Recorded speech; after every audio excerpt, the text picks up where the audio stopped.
আসসালামু আলাইকুম ভিউয়ার্স। আজকে আমি শেয়ার করব কিভাবে ডরি দিয়ে ঘরে বসে গলার ডিজাইন বানাতে পারবেন। তো আপনারা ভিডিওটি শেষ পর্যন্ত দেখতে থাকুন। আর যদি ভিডিওটি ভালো লাগে তাহলে আমাদের সেলাই কলেজ চ্যানেলটি সাবস্ক্রাইব করতে ভুলবেন না।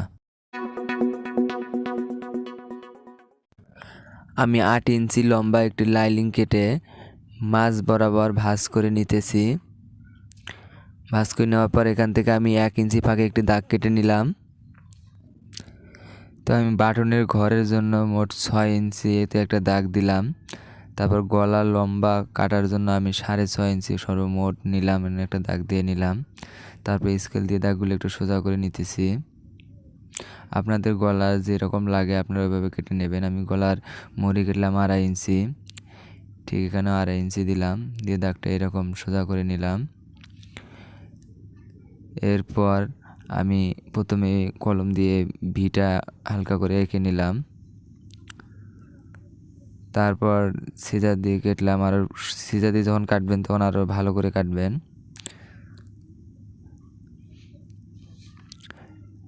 আর বাটনের ঘরের জন্য এখানে আপনারা 1 সুতা ফাঁকে কাটবেন, ঠিক আছে? 1 সুতা পরিমাণ কাটবেন, বেশি কাটলে জিনিসটা ফাঁক হবে আর খারাপ দেখা যাবে, জিনিসটা ভালো দেখা যাবে না। আর আপনারা এখানে নেক কাটার পর 1 ইঞ্চি পরিমাণ রেখে বাদবাকিটা আপনারা কেটে ফালাই দিবেন। আমিও কেটে ফালাই দিলাম। আমার গলা কাটা শেষ। এখন গলাটিকে আমি আলগা কাপড়ে এরকম করে আয়রন দিয়ে বসিয়ে নিলাম, সুন্দর করে বসাই নিলাম। আপনারা এইভাবে ঠিক এভাবে বসাবেন।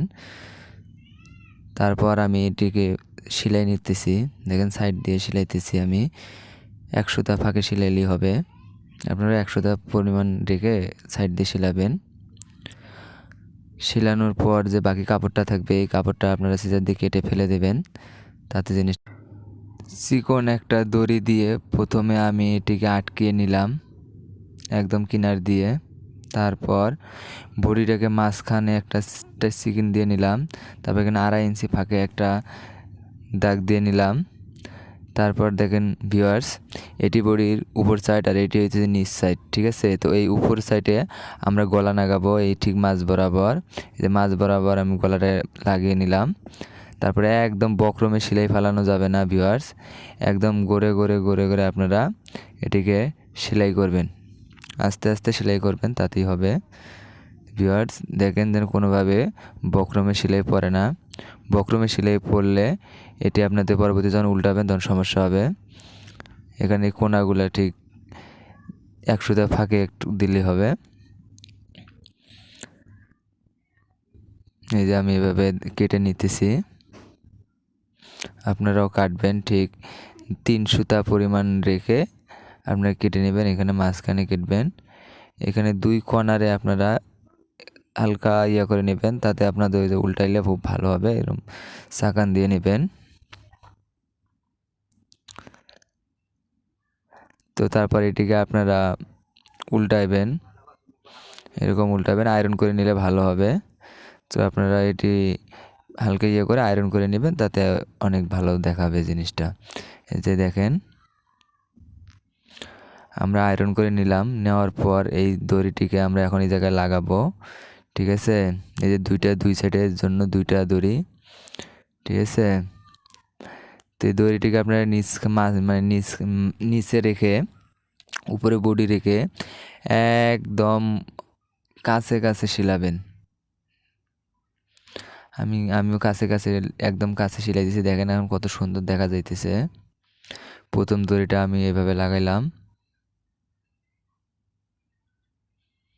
এখানে একটা ব্যাক স্টিচ দিয়ে নেবেন, তাতে জিনিসটা খুলবে না। এখানেও প্রথমে একটা ব্যাক স্টিচ দিবেন,